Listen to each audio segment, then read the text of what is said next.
ಎಲ್ಲರೂ ನಮಸ್ಕಾರ. ಎಲ್ಲರೂ ರಾಘವೇಂದ್ರನ ದರ್ಶನ ಮಾಡಿಕೊಂಡ್ರೆ ಭಾಳ ಅದ್ಭುತವಾದ ದರ್ಶನ ಆಯಿತು. 1,000 ರೂಪಾಯಿ ತೊಗೊಂಡು ನೀವು ಹೋದರೆ ಪೂರ ಅವನ ಹತ್ರನೇ ಬಿಡ್ತಾರೆ.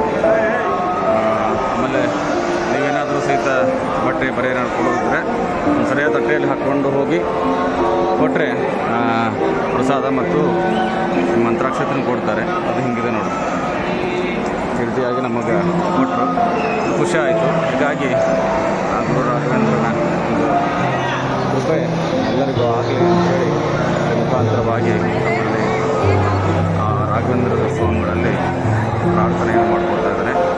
ಒಳ್ಳೆಯದಾಗಲಿ, ಶುಭವಾಗಲಿ. ಅಂದರೆ ನಿನ್ನೆ ಆರಾಧನೆ ಮುಗಿದಿದ್ದಲ್ಲ, ಹಾಗಾಗಿ ಇನ್ನೂ ರಶ್ ಇದೆ. ಅದು ಡೇ ಇಲ್ಲ, ಮತ್ತೇನು ನಾವು ಮತ್ತೆ ಹೋಗಬೇಕಾಗಿತ್ತಲ್ಲ, ಅದಕ್ಕೆ ಒಂದು ಸ್ವಲ್ಪ ಡೈರೆಕ್ಟಾಗಿ ಹೋದ್ರಾತು ಅಂತೇಳಿ ಹೋಗಿದ್ವಿ. ಭಾಳ ಅದ್ಭುತವಾದ ದರ್ಶನ ಆಯಿತು. ಕಣ್ತುಂಬ ರಾಯರನ್ನು ಕಾಣುವಂಥ ಒಂದು ಕೃಪೆ